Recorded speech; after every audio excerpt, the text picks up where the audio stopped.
So Yes. welcome everyone to another MS Excel Toronto Meetup group session. We are in October, no, we are not in October. Everything is messed up this morning.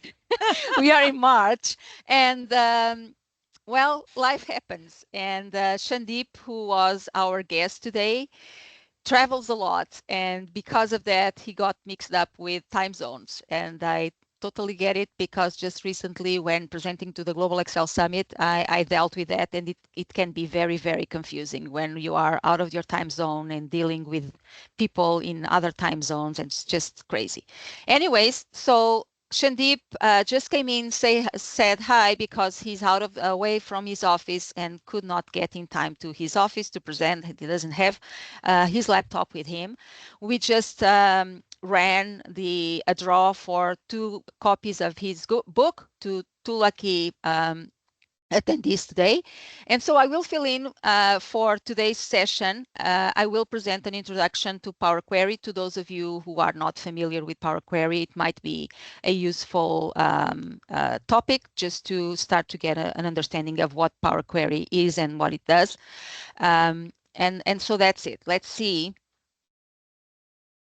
I have a couple of the usual announcements, not some announcements. The session is being recorded. It will be posted on YouTube, on our YouTube channel in a couple of days.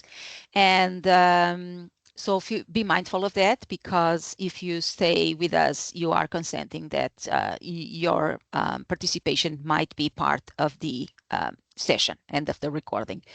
And then in a few days, we will send out an email with files associated to this presentation and the link for the recording. So stay tuned. Okay, so I just clicked by accident on my on the link that was there, so it was taking us to the channel. My name is Celia Alves. For those of you who are new here, I'm an Excel MVP since 2020. I've been running this meetup group since 2019. It's going to be 6 years soon. And it's been a joy to run this meetup and have all the different guests from around the world, experts in different topics of Excel presenting to us. And Grania, she's been with us since session number 1. She works with Excel as well, and she's now kind of retired, so she only does what she likes, which is kind of a... I don't use that word. You don't use the word work? No, retired. Oh, okay. No, I'm not retired. No, you're not retired. I You are just just, I just choose what I want to do, which is much yeah. nicer. Yes, so that's a privilege, and congratulations on that. So anyways, we have been running this these sessions together, and looking forward to expand our group and our sessions soon. Our next 2 sessions that are currently scheduled are in March 19th with Shirley Mormon. She will be presenting about Excel checkboxes. The Essentials session series that you see here, series on the right, we are now running 2 different types of sessions. Ones we call it the Excel Essentials are shorter sessions focused on Excel fundamentals, and then the other ones are more we could say more advanced topics, not the topics from where people starting their learning journey would probably start from. We have Bill Jelen, who also published a book very recently about pivot tables with Excel, dynamic arrays, Power Query, Python, and Copilot. So that's a lot in there. And pivot tables has been one of his favorite topics since I know him. He has presented a couple of times, but now excuse me, there's a couple of new elements that we can use and take advantage from with pivot tables. So April 16th, there will be more sessions, and we will reschedule Shandip's session, and we will let you know. Our meetup group is sponsored by Sheetcast, who happens to be also my employer. I ended up being invited to work for them when I was discussing the sponsorship for the meetup.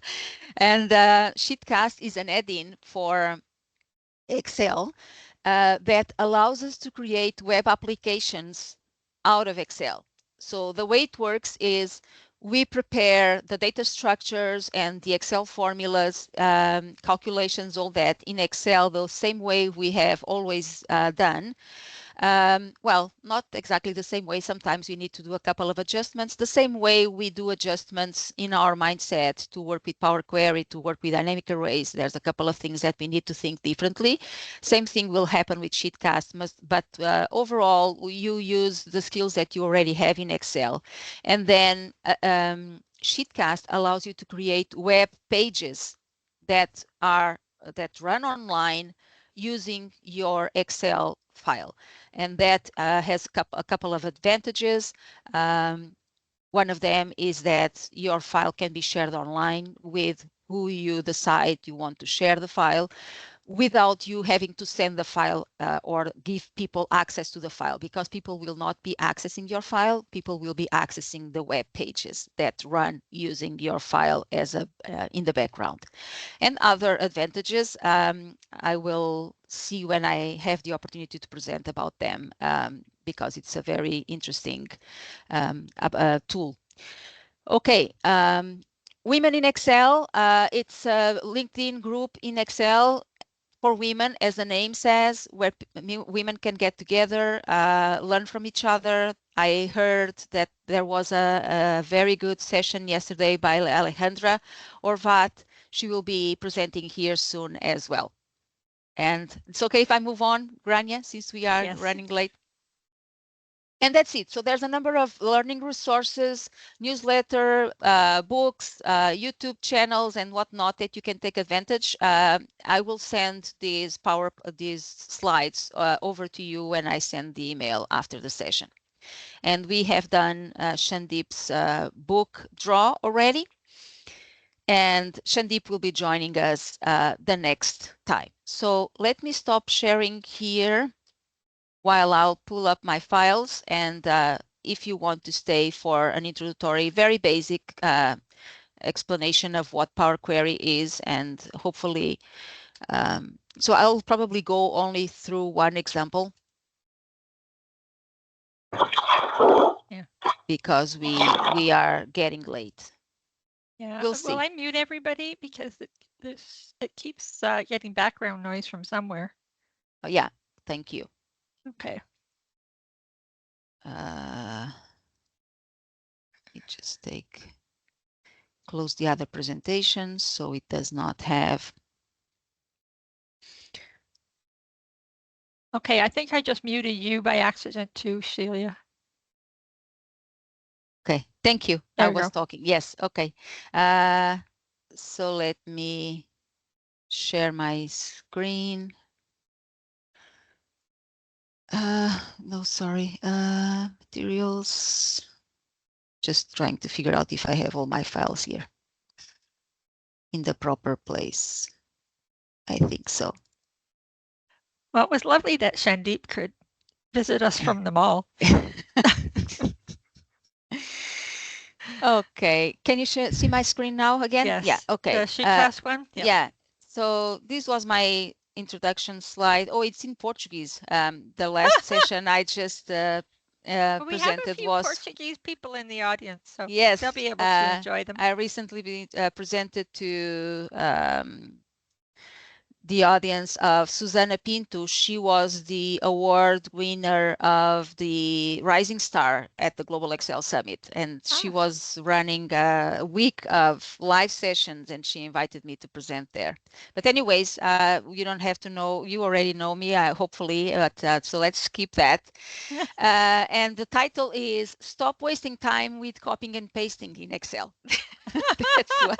That's what it says there. Okay, so let's do that. And the example I'm going to give is how to get files, data from an Excel, from a CSV file. That's it. And I usually have a number of slides, and I've done this before, where I explain where Power Query is and a number of things using a PowerPoint slides, but today we are going to do that simply with an Excel file. Okay, so let's imagine you have data from an Excel. Celia, can you zoom in a little bit, please? It's far Yeah. away. Okay. Let's see. I know that my Zoom Meet is not working well in Windows 11. I tried the other day. So let's see. Is it? Yeah, that's better. That's better, but then it's messy because I have two screens going on. Okay, No, so yeah. we have a CSV file, that one camera there. It's not very important, I guess, that we see the files now. It's just a file saying camera CSV, and I've used this file in another presentation a long time ago. Some of you may remember it. And the purpose of using this file is that sometimes when we get CSV files that we need to analyze data from in Excel, the CSV files may not open nicely in Excel. We may, Excel is prepared and is usually the default application to open CSV files, but we may get something like this, where everything is in one column only, column A. We have 1,039 files there. In fact, the last file, the last row, I think it's, anyways, the last row, I added it on my last example. I will change that. Okay, so in this CSV file, we see all the column headers at the top. They are, and here I can zoom in. We have a separator.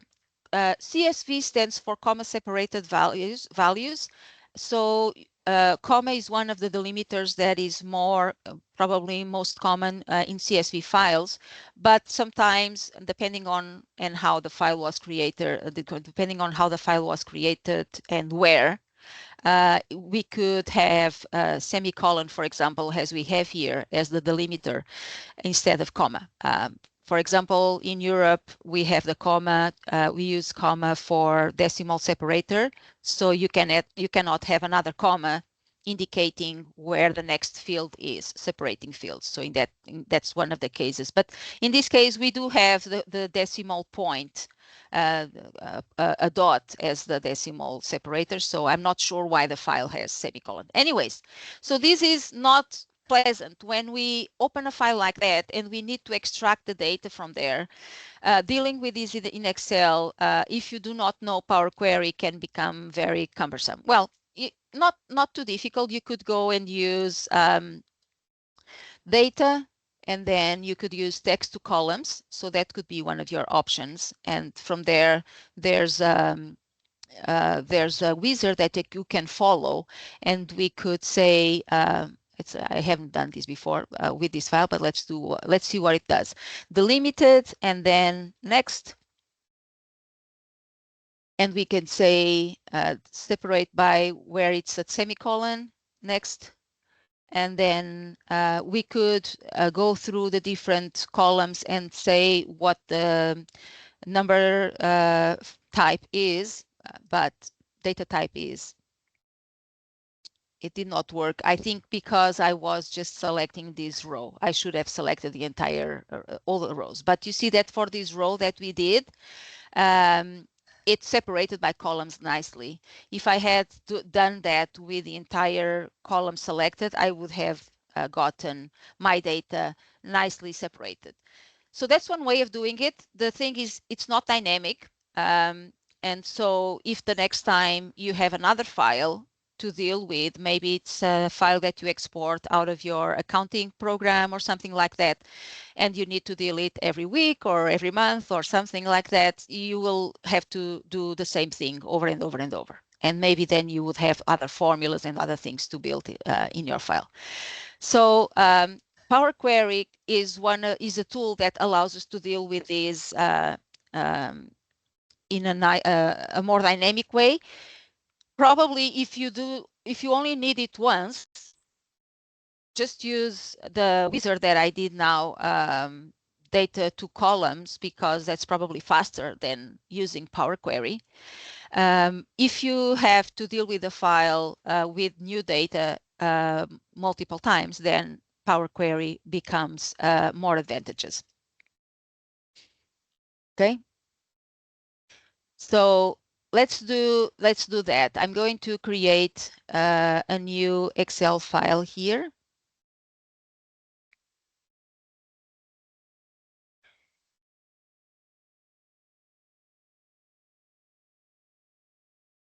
Okay. So this is a blank Excel file that we just created. And the idea is from this external file to grab the file, to grab the data that it's in this on this CSV file. I just realized I do not have my script file open, so I'm it seems that I don't need it. If I need it, I'll I'll open it. Okay, so this is a empty Excel file. Power Query, for those of you who never used it, it's let me see.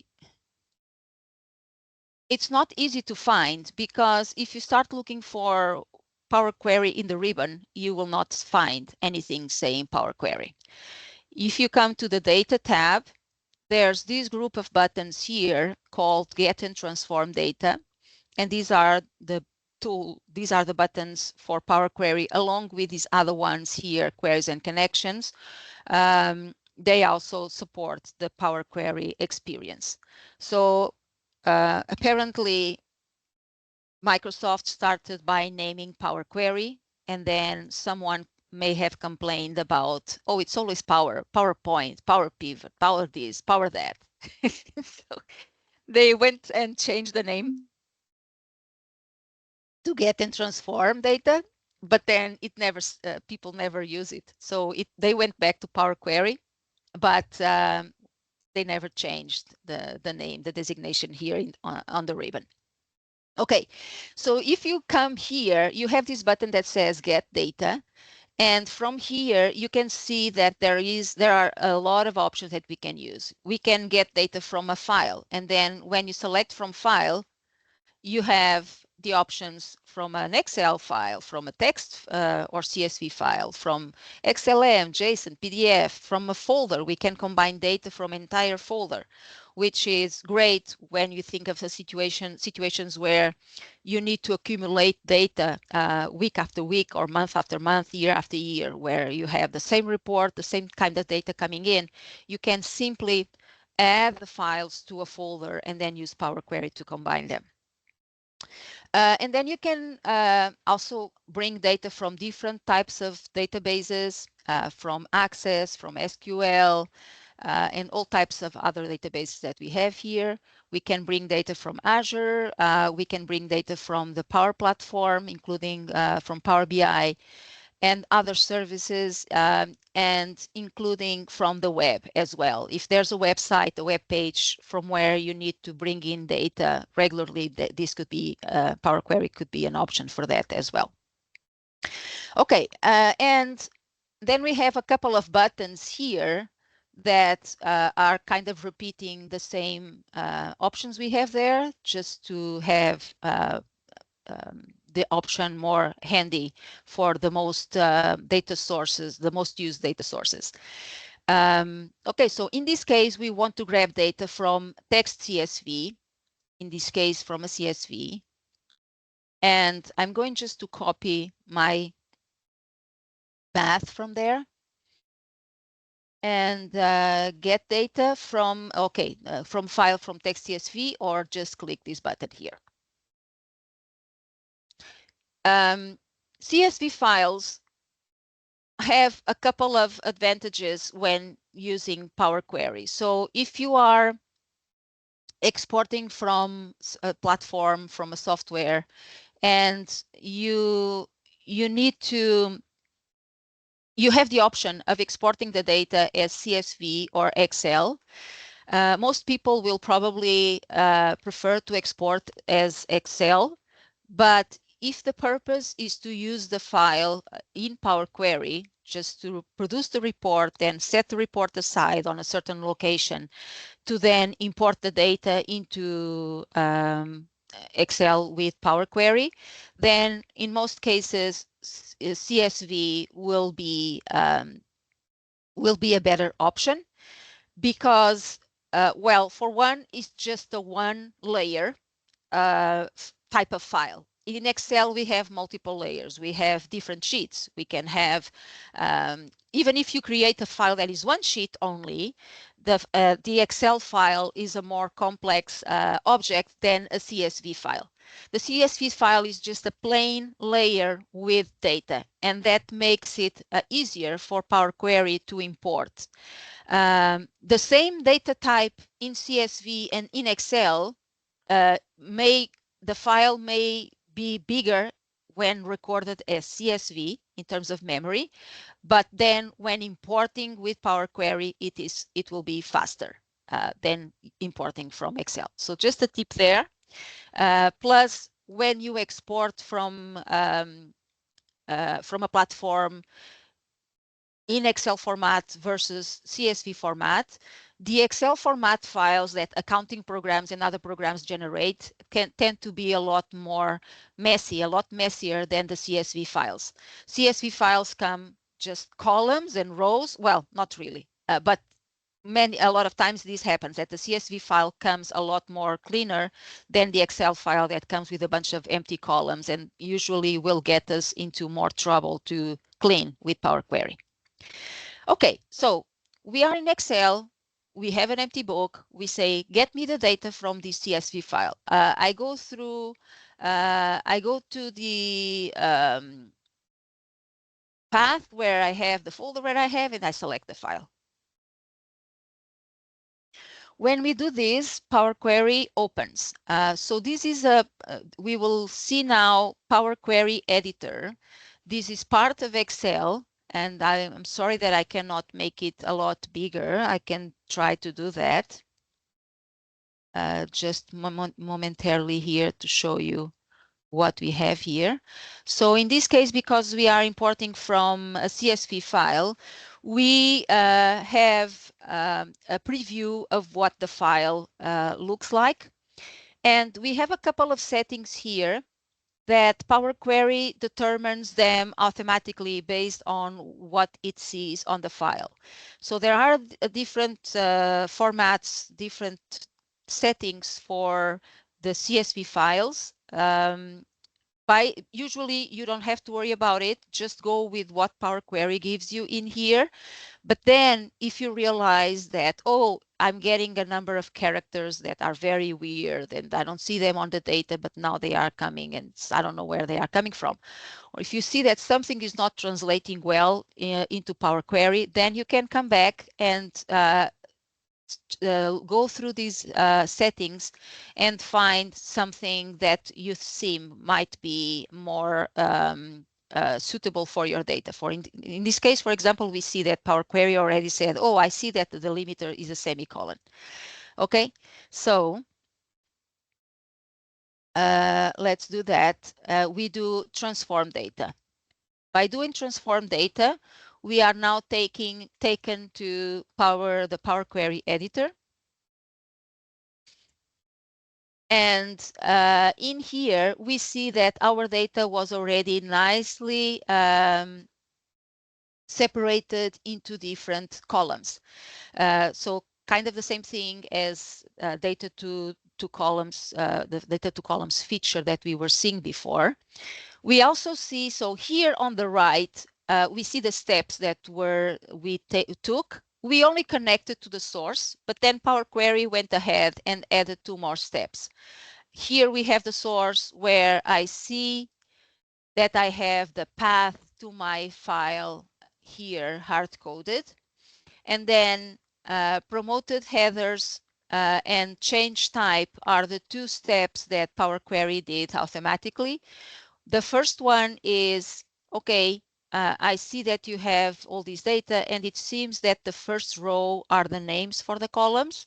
So the promoted headers step does exactly that. It promotes the first row as header. It uses that row as for the column names. And then change type, it's something that we should leave to the end. So change type is a step where we say, what's the the data type for each one of the columns? Is this a number? Is this a text? Is this a date? Um, Similar to what we also had in text to columns, the wizard, we also had a step there where we could go through it and identify the data type. I like to recommend, and it's good practice to do this, that to leave this step to the end as much as possible. Why? Because we see that that all the column names are being written here. And sometimes we decide that we don't want some of these columns. And so if we make changes about that, then uh, Power Query may complain that it's not finding the column. Anyways, just leave it to the end. So I'm going to delete the step, and to delete the step is just come here, hover the X. When it's red, you can click it and the step goes away. So it's deleted. Okay, so if I wanted, I could now load the data exactly as is. We have all the columns here. Let's just see what it does. So uh, close and load too. The first time we do this, we have the two options. Um, if I choose close and load, it will use whatever default option I have on my machine. The default option, if we don't make any changes to our settings, is to load to a table in a new worksheet. So if I just use that, I'll do that, and so that you see. But then we have other options. We could load as a pivot table. We could load as a connection only. So these are options that we could discuss another time. So you see, it created a new sheet because that's what I said I wanted. And it named the sheet automatically with the same name as the query. And the query has a name that is also automatically generated by Power Query to match the file name, my data source file name. But we could change that. It's not mandatory. You can come to Power Query, double click, excuse me, and you can change the name here. So for example, I could say camera data or just data.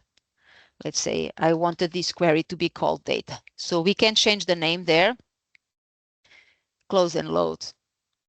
Okay, and we have that. I think we can also do it here. You can also right click and rename here. So we have all the columns, but maybe we don't need all the columns. Maybe I just want the model, the year, and I want the price. That's it. I don't care about the other columns. So that's the beauty of Power Query. I can prepare the data the way I like it, the way I need it, and I can just eliminate all the noise that is in the data that I don't want to bring into my Excel file. Another thing that I see here is that the model, the brand and then the model, they are together in one column only. So it would be nice to separate things by two fields, the brand and then separately the model. We need to look at our data and see what it looks like, but I realized that all the brands are one word only. So the first word will be the brand, and then the other, after the first space, we will have the model. So knowing that, we can use that knowledge to get the data separated. I know after the first space, I will have the model. So okay, so let's go back to our. I'm going to save it just in case Excel decides to crash or something. So we can go back to Power Query anytime we want. Just double click on the query. Um, or launch the Power Query. Another way to launch the Power Query is Alt F12. It's the shortcut to launch Power Query Editor. I can do a little bit of zoom here.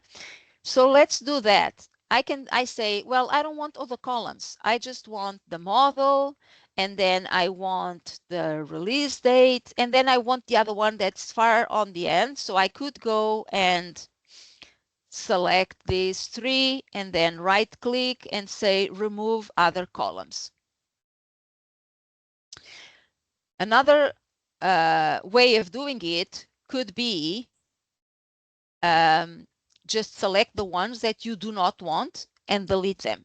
But between the two options, unless, depending, sometimes there are scenarios where you need to choose delete columns, but if you want to make these as dynamic as possible and easier for you to work on to make changes to your query later, remove other columns is usually a better option.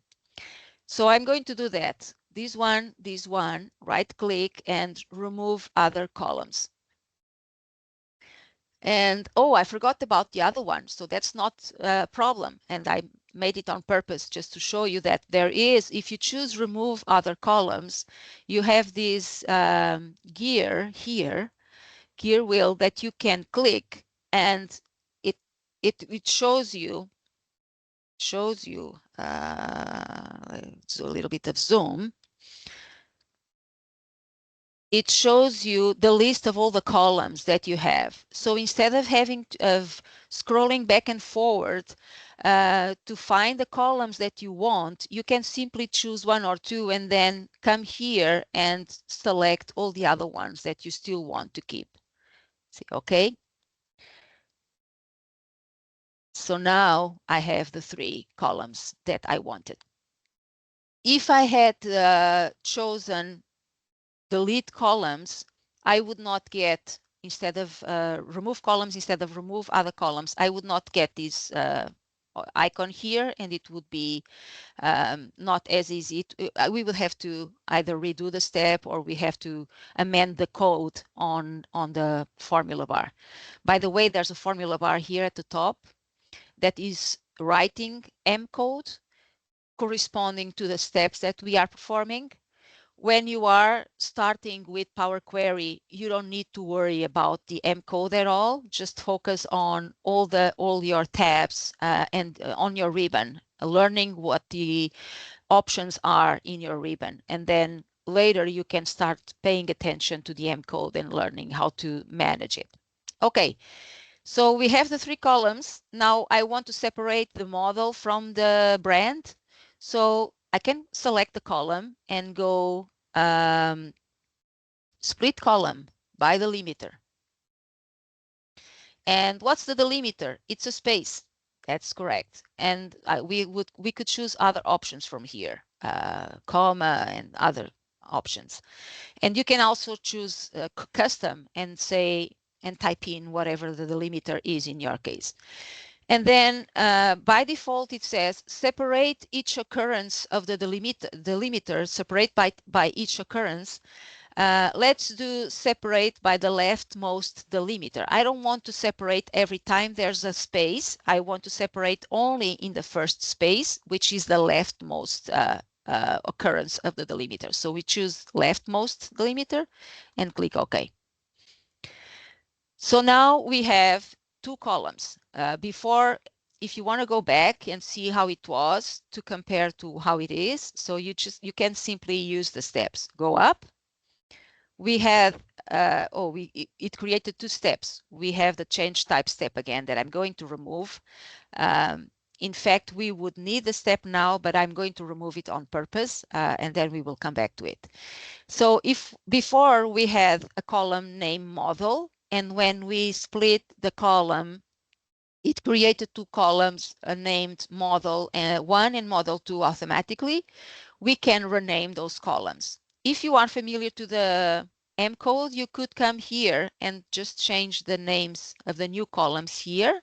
But supposing you are just starting with Excel, you may not be aware of that. So you can come here and just say brand and then model. you can rename the columns here as well. Just double click, retype, and then press enter. So that's it. So we have the 4 columns we need. We have, I purposely remove the change data type step, and we will get into trouble soon when we load the data into Excel because I removed that step. But I want to show you that. So let's do that. Everything looks good. I forgot about the data type. I come here, close and load, close, and I don't have the other option. I could simply click the button to close and load. And as you see now, when I changed the data, when I changed the rules by which I wanted to import the data, everything updated in Excel. Is the data changed in the data source? No. So the data source is still the same CSV file with the same data, the same columns. Power Query does not make changes to the data source. It looks at the data in the data source and changes it, makes the transformations that we apply to it. And when we finally load the data into Excel, it brings just the final version of all those steps that we applied. Okay, so let me save. Let's imagine that I wanted to create a pivot table out of this data that I imported. If there's any questions, maybe I could stop a little bit before I continue. Are there any questions? Yes, there's one, there's several. Aurora was asking, how do you select multiple columns, which Alois answered, but just in case other people had the same thing, how do you select multiple columns in Power Query, and what's the keyboard shortcut? So control, the same, let's do that.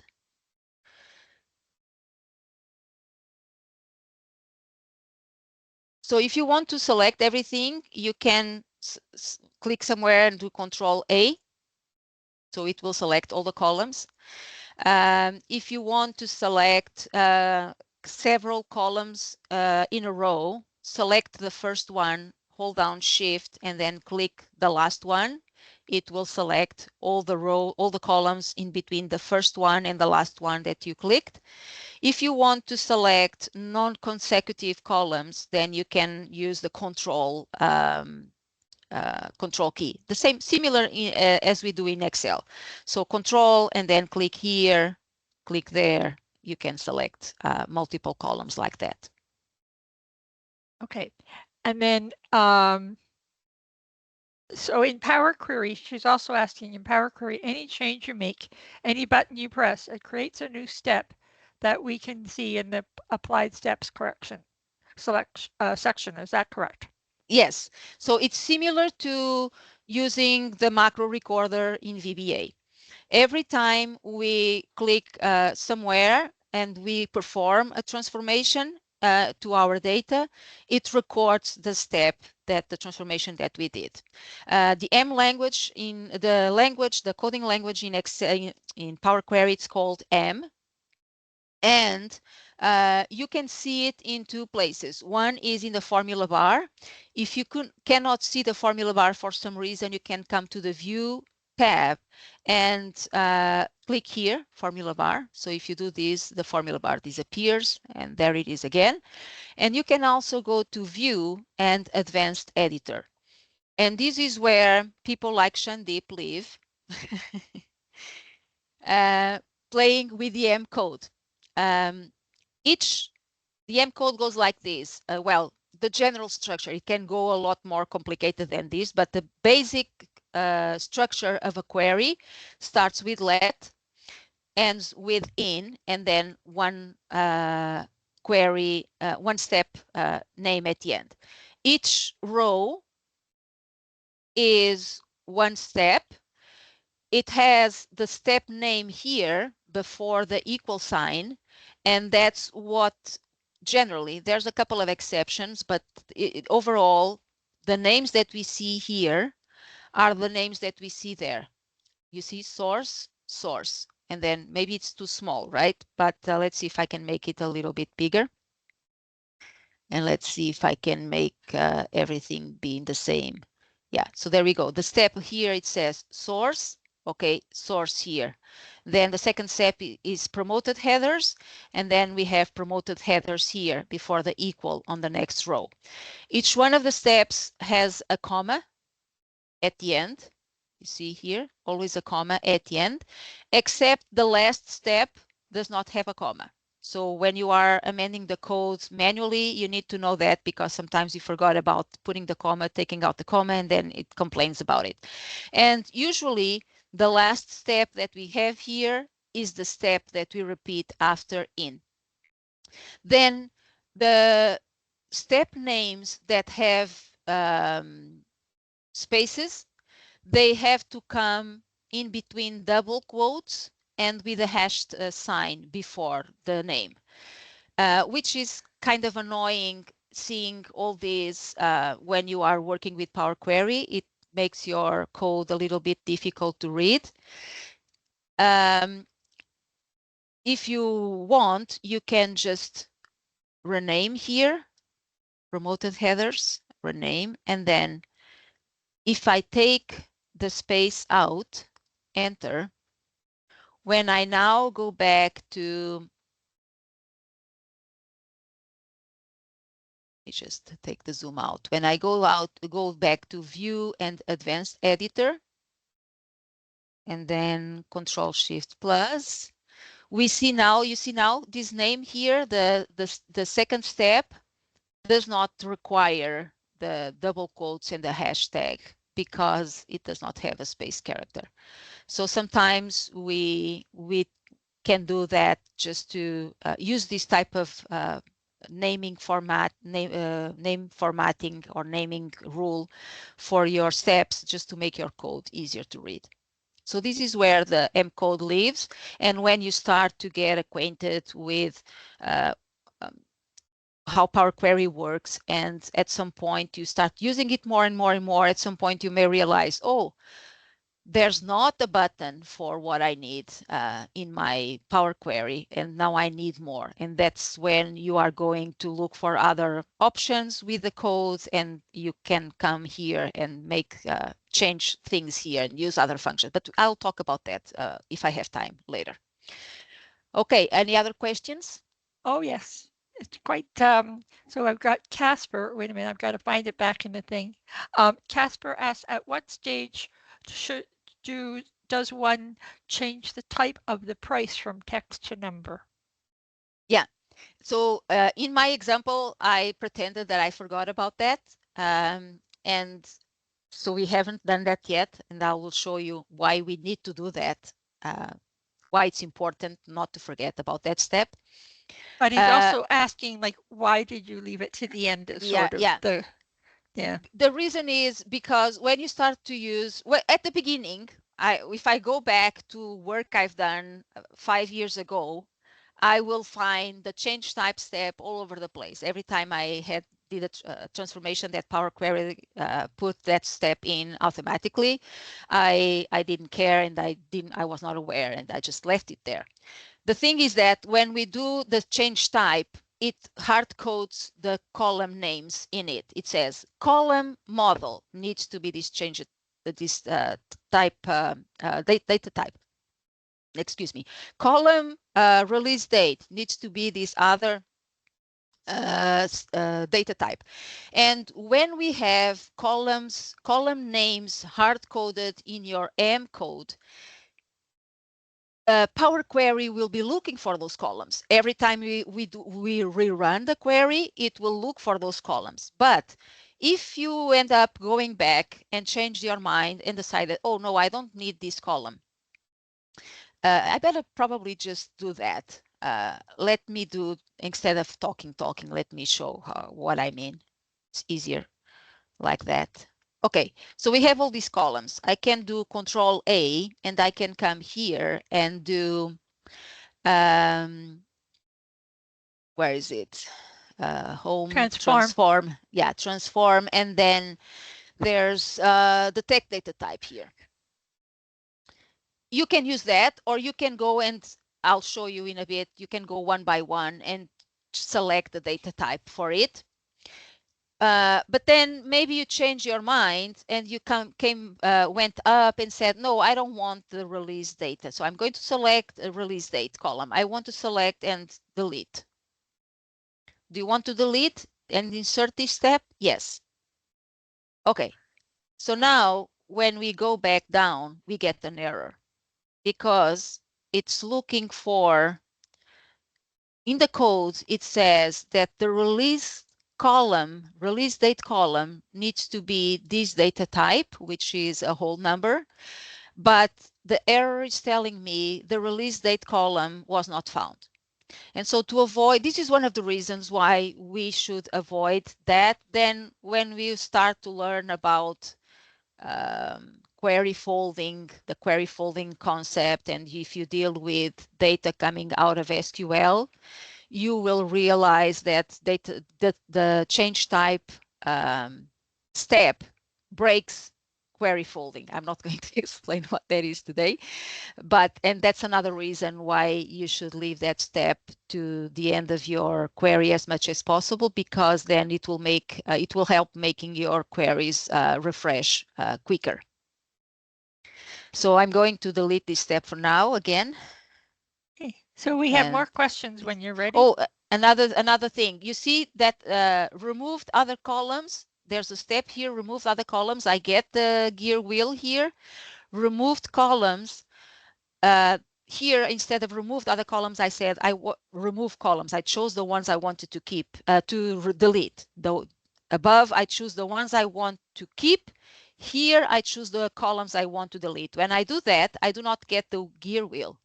I only get the M code, and the name of the column that I deleted is hard coded in here. So now if I said, oh, that's not the column I wanted to delete, it was the price column I wanted to delete.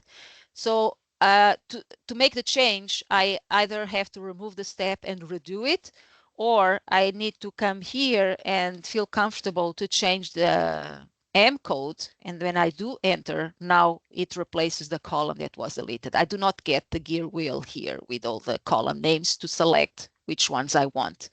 So that's why I recommend remove other columns. Yeah. And then we have Aurora asking, can you rename the steps? And this is one thing I'm so delighted, because when I first started doing Power Query, renaming steps was a problem, and it's so much easier now. So Yeah. thanks to the Microsoft team. Yeah, so you can rename the steps. I already showed one example, but I'm going to show again. So renamed columns, let's say I wanted to say, I wanted this to be, so I go right click, and my Power Query, because it's zoomed in, is a little bit buggy. So the options show up all the way here. Choose rename, and then you can say renamed columns model, for example, or model columns. That was what I had. I had two model columns, renamed model columns. So you can do it from here, or you can go and do it in the M code as I showed. No, I didn't show you. Let me show you that. Let's say that removed other columns. Instead of renaming here, for some reason, I decided to go into the M code. So view, advanced editor, and Zoom in. yes, let's just make it bigger here. Okay, so let's imagine that instead of, I don't want to see all these hashtag and double quotes, so I come here and I remove the space characters.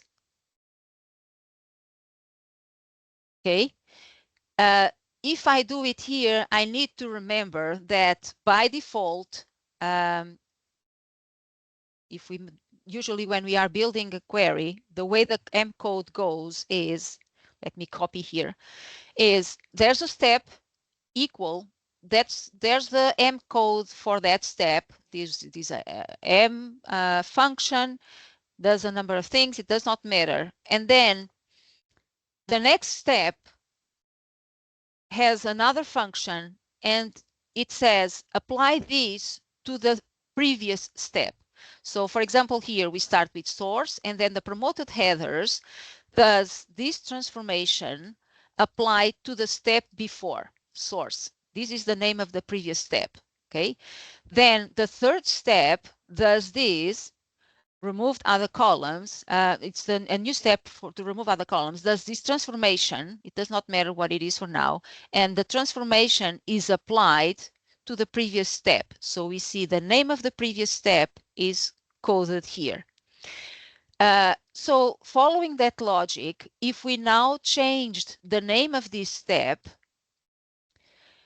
we need to remember that we need to do the same change in here for the next step, because the next step will be saying, I want to split columns and I want to apply this transformation to the previous step that used to be called this way. If I don't do this change, I'm going not to close without doing this. If I do this, I get an error, because so we are good here, we are good here, we are good here, and then this step is looking for a table or a step named removed other columns with hashtag and double quotes, and cannot find it because I changed it. I changed the name here. So had I done the change here, right click, rename, Power Query does the adjustment in both places automatically. But if I do the change through the advanced editor, I need to do it myself manually, in the two places. So if I change the name of the step there, here, I need to remember to come here and change the step here as well.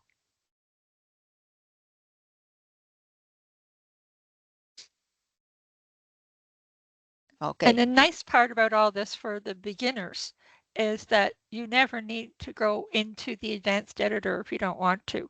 Yeah. The buttons will do an awful lot. Your code might be a bit longer than it needs to be, but it works great. So at the beginning, Yes. that's good enough. Exactly. When you are starting, do not worry about learning the M code right away. Do not get stressed out about it. No. Just learn about the different buttons you have, what they do, how to use them, and just practice with those. Yeah. Like Rania says, your queries may not be as elegant. Maybe they will take a little bit longer to refresh in some cases, but that's okay. They will do the magic anyways, and that's all you need. And then you can go from there. Other Yes. questions? Yes. You can use the properties and rename the steps while Power Query is working.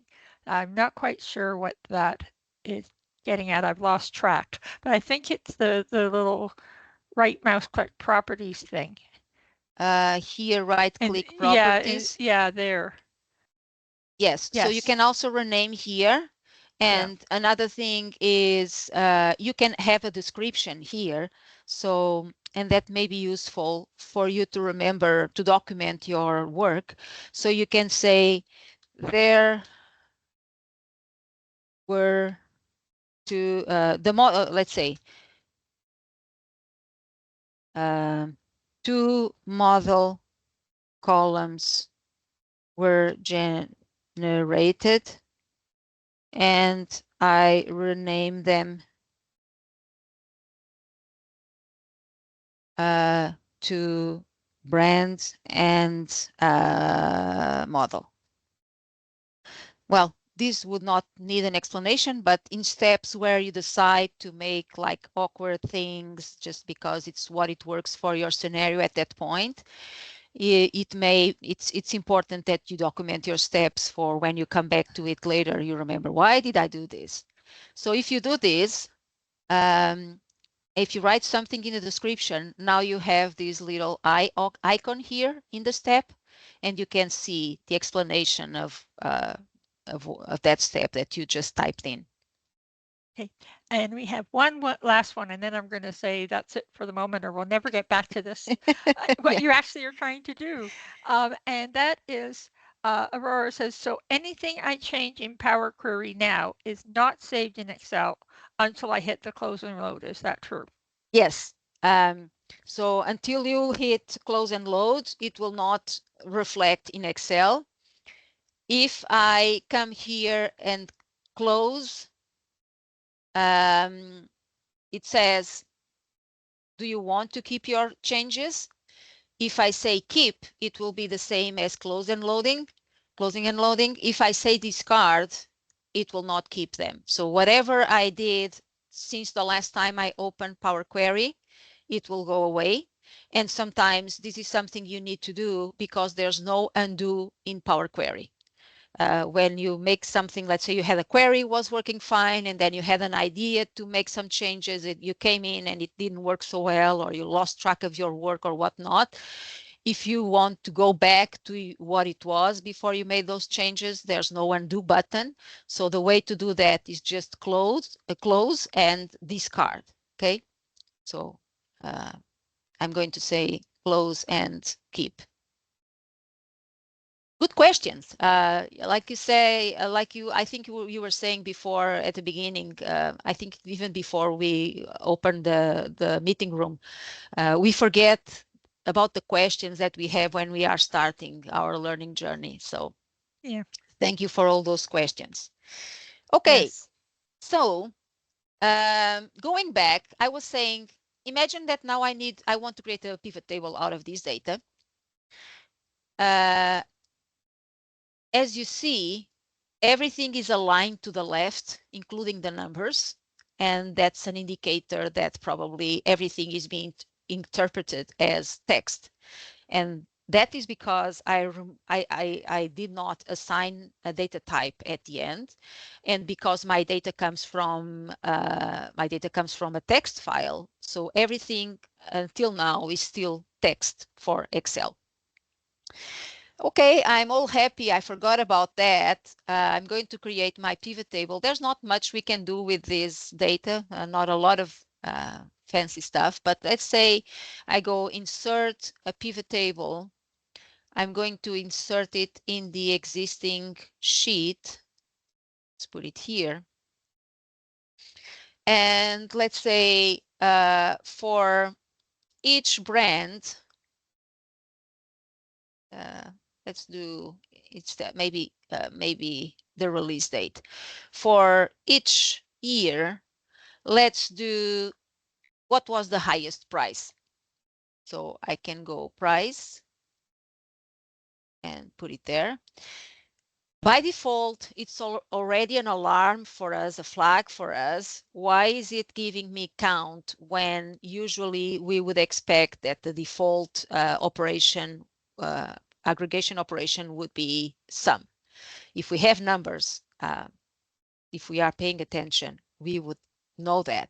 But it's giving me a count because, because it's looking at the data and says this is text. But we did not see that. I totally forgot about that. So if I go to value settings and I say, no, I want to get the max, in fact, not the sum. I want the max. Okay. And now I get zeros throughout. Well, how come for 1997, the maximum price is zero if I see a higher price here? And it's all related to the same thing. It's because the data is being read as text. So these are not numbers. Maximum of text is zero. Minimum of text is also zero. So that's when we need to remember, okay, I need to go back to my data and I need to make those changes. I need to not to my data, sorry, to my query. When we have a table and a pivot table, now we get two separators here, one to the pivot table, the other one to tabs here, to Power Query. Oh, this one and here. So is it opening? Maybe not. So this is when I need to remember, oh, yes, I forgot to change the data type. So at the end, we always need to have a data type assigned to each column. So brand is text. Everything is showing as text. You see here ABC, ABC, ABC. It's a sign. It's the icon used by Power Query to indicate that it is a type, a text column. So ABC, text for the brand, text for the model column. That's good. For the release date, I want it to be a whole number.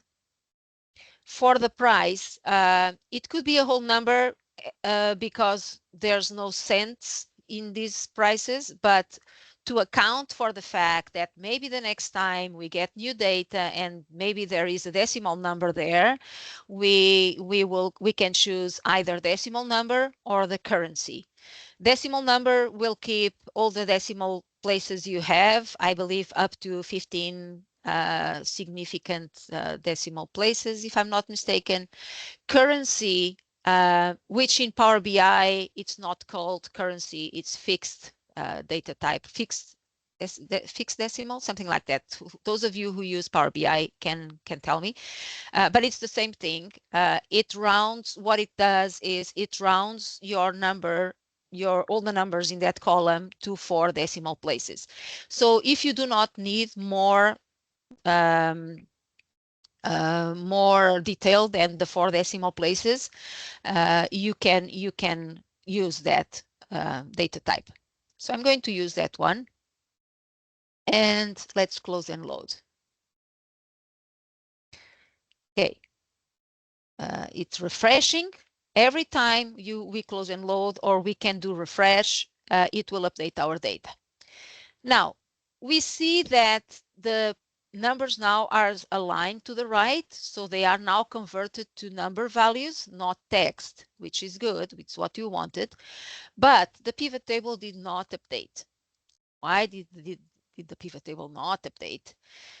That's an more advanced tip. It's not something we learn when we are starting, but it's probably the last thing I will be explaining today, or one of the last things.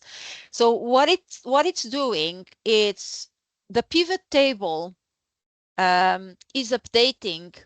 Well, in this case, it did not update. We only updated the query, the query table. But if we go to data and click the button refresh all, we expect that the table and the pivot table both update at the same time. If I do that now, we will see that the pivot table will become correctly because my data now is updated. Okay, so let me do that and then I'll explain better what I'm saying. Okay. It got all messed up, the years here. I'm not sure why it's not sorting in ascending order, but we can fix that. And okay, we see now the max of price for everything, and it should be working correctly. We could test and filter a couple of examples to make sure our results are correct. Okay, let me show you what I was saying in terms of the refresh all, not updating everything at the same time. And there's a little trick that you need to know to change it. Let's go back to the data. I'm going to open my camera CSV file, and I'm going to open with the notepad, just like it better. I'm going to the end of the file. I'm going to remove these other data here. No, I'm going to, let's see, what year is this? 2002. 2002 has this data there.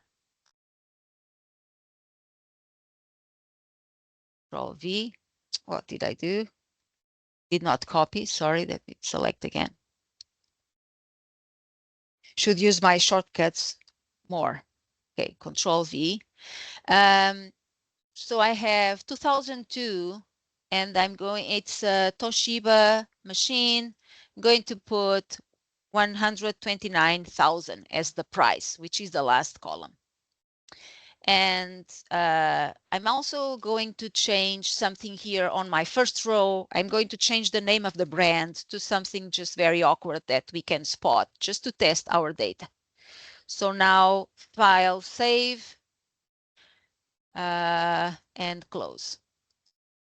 So I changed my data source. When I now go back to my data, if I do refresh all, I need to see one extra row in my data. I need to see the first row changed to brand AAA, and my pivot table should show for the year 2002 that big number that I think 129,000. We now have, if you see here, we have 1,038 rows loaded. That's what's in our table. If we go back down, we see that the table reaches down to row 1039. So it's 1038 rows plus the header, the column headers row. Okay, if I go and do refresh all, let's see what happens. Okay, I did get that weird brand that I put in here.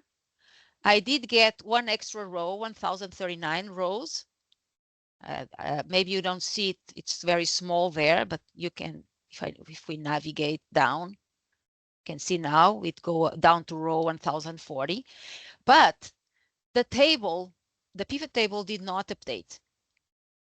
And if I now do refresh all again, now finally the pivot table updated. And this is very annoying. And when we start to use a Power Query and we see this happening, we just learn to live with it. But it's dangerous, right? Because if another user is using our files and they don't know that they need to refresh multiple times to get the pivot tables updated with the final and actual data, then they may be looking at the pivot tables that are not representing the correct data. So the reason for this is because by default, when we create a query, Power Query makes it so that that query is to run in parallel with all the other queries and all the other pivot tables when we click refresh all. So if we don't change anything, when we click refresh all, Power Query tries to refresh everything at once, at the same time. I mean, it tries to refresh everything at the same time. So if you think about it, if my pivot table is refreshing at the same time as the table, but the table has not finished refreshing yet, the data that is in the table is not the one that I want the pivot table to represent yet, then we have a problem. What happened was that the pivot table refreshed with the old data that was in there because it was still looking at the same data. Anyways, so what we need to do is to make something to make the pivot table wait for the query to be finished and then update after that. And it's a very simple fix. You can click on the table and then come to properties. And then sometimes it opens, expands. If it does not expand, you click this icon here. And it's there's this option here, enable background refresh. This is what it's in there by default. We want to remove that. Okay. And click OK. So enable background refresh and then OK. Take that out. And what it does is now it will make Power Query do one thing at a time. So it will refresh the query and then the pivot table that depends on the query refreshes after. So let's test that. I'm going to save. I'm going to go back to my, so this is the links file. I guess we could close that.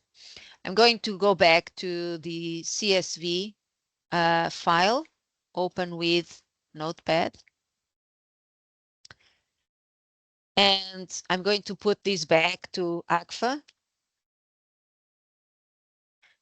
And I'm going to delete these last two columns, two rows, sorry. Okay. Control save, close, need that. And let's test. So I have 1039 rows. I deleted two of them, so they need to go back to to go now after refreshing to 1037 rows. The AAA should become ACFA, and the pivot table, this number here for 2002 should now be smaller because we don't have that big number anymore. So let's test that. If we do refresh all, there we go. Everything updated in one click only. I don't need to click twice. So the number is there, 1037 rows, and 2002 now has the value corresponding to our data. So this is a trick that we end up, the enable background refresh property is useful for these type of things. Whoever uses VBA to control Power Query, changing that setting, enable background refresh, that property helps with some of the scenarios related to Power Query. Because if you are using VBA to refresh a table that is generated by Power Query, and then you want to do other steps after that with your VBA code, if you do not change it, what it will do is VBA just runs ahead and does not wait for Power Query to be finished. And then it will do things with your data that is not the data that you want because, yeah, it's still using the old data that you had before the refreshing. Okay, any questions? Yes. Jennifer is asking, now, this one may actually be too advanced for this session, but she's asking, I'm setting up a query to consolidate various spreadsheets from different locations monthly. Is there a smarter way of changing the source each month other than going into the query and manually changing the source navigation step? Yes, great question. Yes, let me find you the video that I have about it. Yeah, Let me I knew just that we go had back to here. have one. um, let me find it here.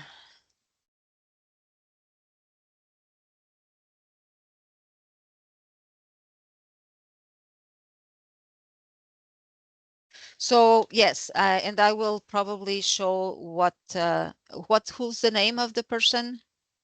Um, Jennifer. Jennifer.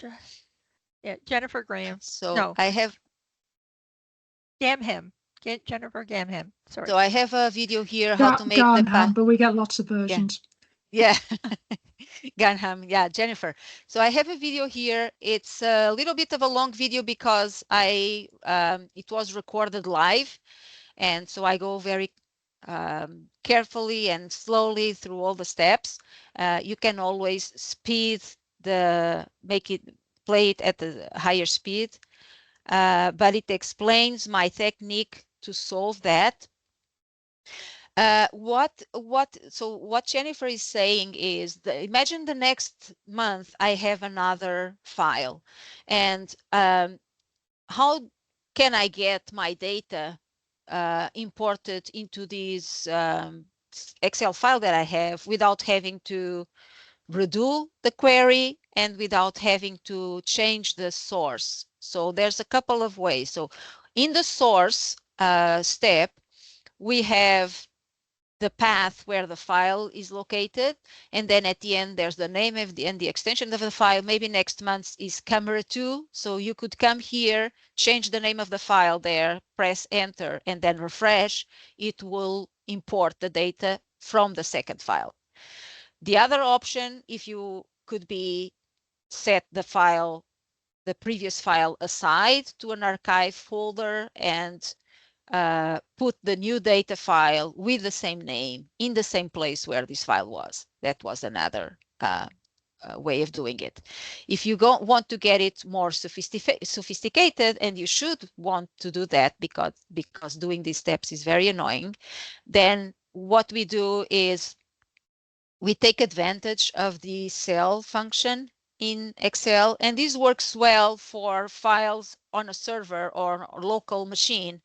If they are on SharePoint or OneDrive, then there's a little bit more to it that I cannot explain today, and the video does not explain that either. Feel free to reach out if you need some tips for that. But what we can do is to take advantage of this formula. And this formula cell file name, So this is what the formula is in there. And then this reference can be any cell. Extracts the, let me close the Power Query pane, extracts the entire file path, and then we can play with it and make something here where the user can enter the name of the new file, or maybe the files are named consistently using years and months. So we can just make drop downs where the user can select the year and the month and make uh, combine the information from multiple cells to use all the information from this cell and then except after the square bracket, right? We don't need the portion after the square bracket. We don't need it because that's the name of the sheet or the file and then the sheet. Anyways, I explain all that in that video and and then we need to make a little bit of a change in Power Query so that Power Query reads from an Excel cell where the path is. Okay. So we do a little bit of a change of a construction in Excel, and we do a little bit of a change.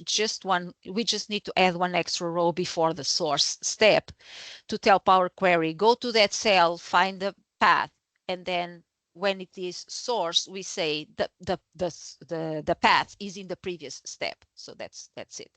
And then from there is very good because you just select the different elements regarding your file, and it will import the data from the file you want. And then there's other things we could do, things like with VBA as well, if that's an option for your file. Sometimes you are working on environments where you cannot use VBA. If that's an option, you can also create a VBA routine to the user clicks a button and then they can go to the folder and select where the file is, and then Power Query uses that path that you select. That's what comes to mind. I think we're going to never run out of questions this morning. Aurora is asking that if you have any other ideas for the problems she has, she would like there to be a pop-up showing when the data is finished refreshing. And what she usually does is empty a cell in the data table, and then when the refresh finishes, it fill it in again so she knows the refresh finished. Do you have any other ideas how you know a refresh has finished?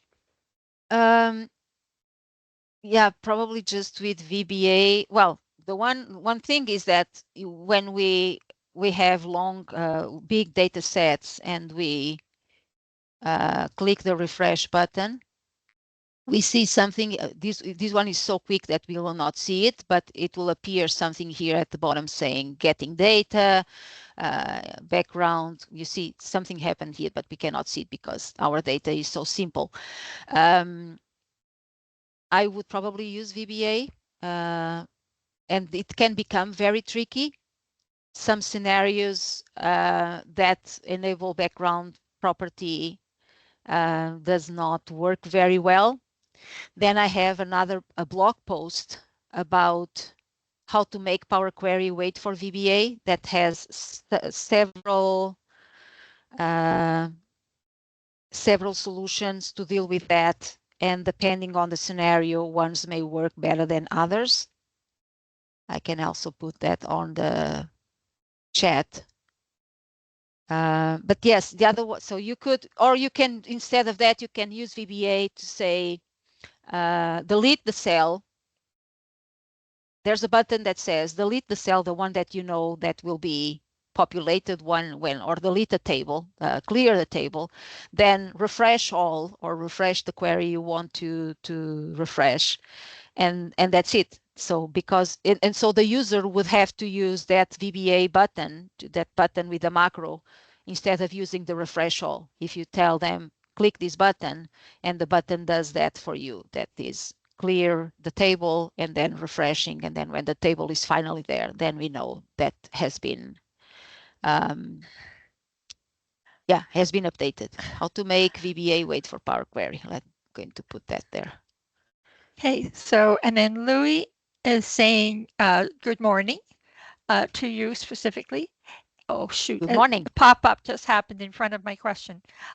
Louis is saying, good morning. Is there a way to sort a list of accounts coming from an accounting system and sort them chronologically? He wants to provide he did provide a file for Shandeep yesterday to look at. Yeah, yeah, I know. Um, I haven't opened the file yet. I didn't have the chance. oh, you saw the same file? Okay. Yeah. Um, so, uh, will you get So back to him or?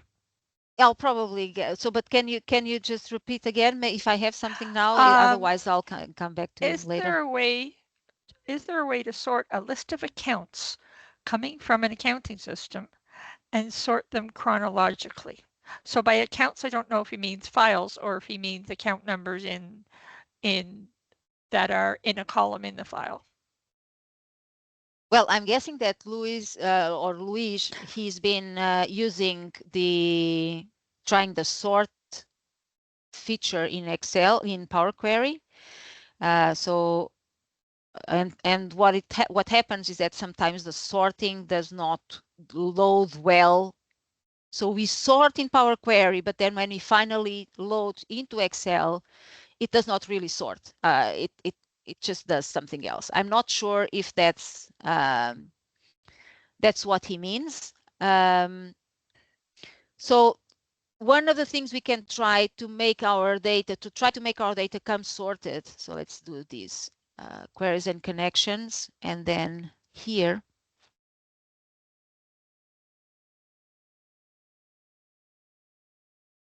Let's say that I wanted to sort by year.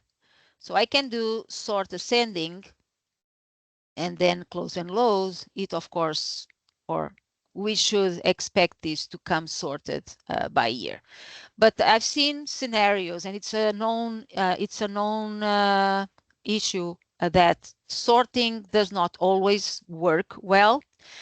For various reasons. One has to do with the laziness of the M code. It's said that M code is lazy. I'm not going to explain what that means now, but anyways, it tries to optimize a number of things, and then in the end, we get the data sorted a different way. Yeah. So for that, sorry. sometimes what we do is to sort again, sort in Power Query, then add an index column, a row. So add column, index column, add column, index column, and then keep that column. I can't remember exactly now how it goes. Sometimes we add the index column before the sorting, something like that. You can try with the index column and see if that helps. It's one strategy that sometimes helps, but not always. Otherwise, you may be better off sorting it at the end in Excel. Radek put a link to a battle of the M specialists, Richter Groot, Shandeep, and Melissa. Yeah, And he put the link to the YouTube video on that. And he says, in this video, there's custom sorting by Shandeep. So that might be something for people to check out yeah, that YouTube. And his link is in a language I don't read, but the battle is actually in English. So you'll be able to see it. Louis stuck more info about yeah, his problem in the chat, but I don't think we have time to get into yeah. the heavy No, duties. and Allo is also suggesting to use table.buffer, which is also another strategy that we can use for the sorting to try to solve the sorting problem. Yes, if you look online how to make Power Query keep the sorting order, something like that, I'm sure there will be a couple of videos with different strategies because this is a common issue, a common challenge that we have with Power Query. Yes, and Melissa, Rick, and Shandeep, all three of them might well have covered it. Now, Melissa doesn't really do YouTube videos too often. You find her on meetups, but Shandeep and Rick the Groot both do loads of YouTube videos. So Yes, and there's their book as well, the book by Melissa and Yeah, Richard I'll Groot. grab it. I have it right here. And now Chandip's book. I'm not sure if he addresses that issue. I could try and figure that out. There you go. Yeah, this one and then Chandip's book. I only have the digital That's copy. huge.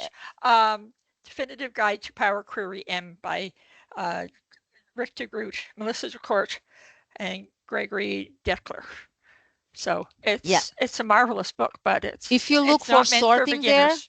yeah, Pardon me? but if you look for sorting there, I'm sure. Oh, I thought I had it here. I don't see it. I don't know where I put it. If you look for in there, I'm sure you will find something about a lot of things about sorting and solutions but related this to session is sorting. beginners, and that book is definitely not beginners. Yeah. The one that is Shandip has just written, that's he says it's less difficult than Yes. than this one. Now This one is a guide for all the M functions. So it's a different type of read, different type of use, different type of help. Yeah, it's this definitive guide is not chatty the way that Shandip says his book was meant to be read easily. Yes. Yeah. All right. Thank you everyone for sticking for so long. And I hope the session was still useful, despite the fact that you registered for a session on M code and you ended up getting a very introductory session on Power Query. There are more questions, but I don't know whether you want to just keep I going think or no, I need to go. It's 9 almost 9 a.m. in Toronto, and I need to start to log no, into it's almost my 10 full-time a.m. job. Oh Yeah. yes, almost It's 10 almost a.m. 10 a.m. Yes, and I need to join my to log into my full-time job. So thank you again for everyone for joining, and I hope it was somehow helpful. And I'll chase down Chandip to see when we can reschedule the session. Well, it was lovely to chat with him at the beginning before we started the recording.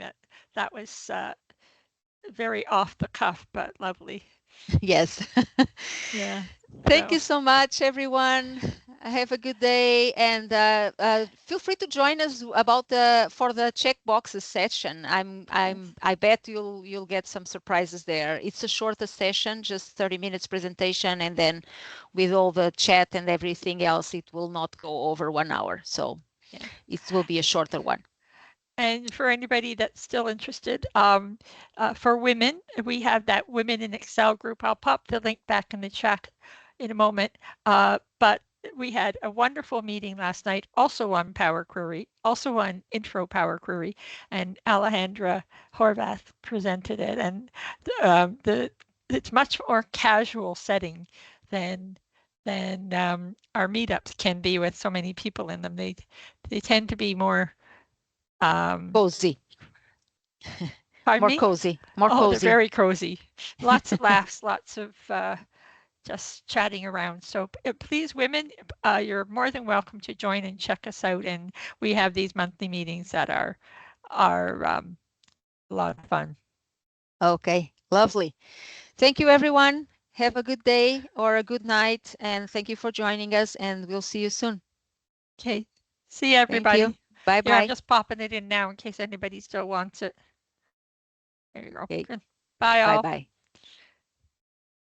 And got loads of thank